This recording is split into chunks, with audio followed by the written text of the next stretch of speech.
তার আগেই তোকে আমি শেষ করে দেবো। টনি কি এবার সত্যি সত্যি সালমার সামনে তার বাবাকে খুন করে ফেলবে টনির ভাইকে বাঁচানোর জন্য?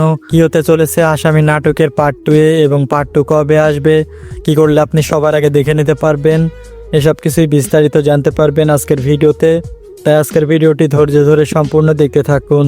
তো এদিকে দেখা যায় টনির ভাই সে একজন সন্ত্রাস থাকার কারণে তাকে পুলিশ গ্রেপ্তার করে নিয়ে যায় এবং তাকে কোর্টে চালান করা হয়। তো সেই কেসের একমাত্র সাক্ষী হচ্ছে সামাদ ইন্সপেক্টর, আর এই জন্য রোহন সে কিছুদিন সময় নেয়, কারণ সামাদ ইন্সপেক্টর সেখানে ছিল না উপস্থিত, এই জন্য কিছুদিনের সময় নেয় যে সেই একমাত্র সাক্ষী এবং তিনি জানেন যে টনির বড় ভাই সে কখন খুন করেছিল এবং কিভাবে খুন করেছিল, সমস্ত তথ্য কিন্তু সেই একমাত্র দিতে পারবে।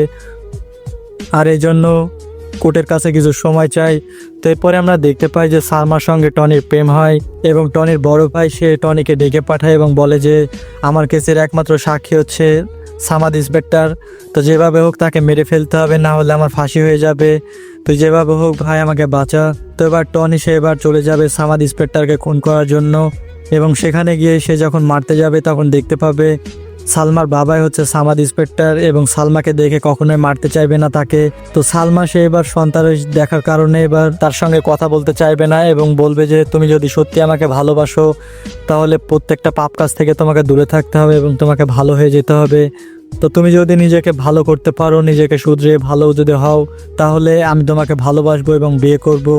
তো এই জন্য সমস্ত পাপ কাজগুলো এবার ছেড়ে দিবে। তো টনি সে এবার বড় ভাইকে বলবে যে যেভাবে হোক তুমিও ভালো হয়ে যাও, আর আমি কখনোই খারাপ কাজগুলো করব না।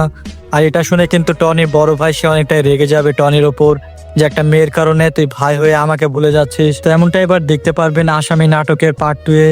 তো পার্ট 2 আপনারা খুব শীঘ্রই দেখতে পারবেন পল্লিগ্রাম টিভি অফিসিয়াল ইউটিউব চ্যানেলের মধ্যে। তো আশা করি বুঝতে পারছেন। সকলকে ধন্যবাদ।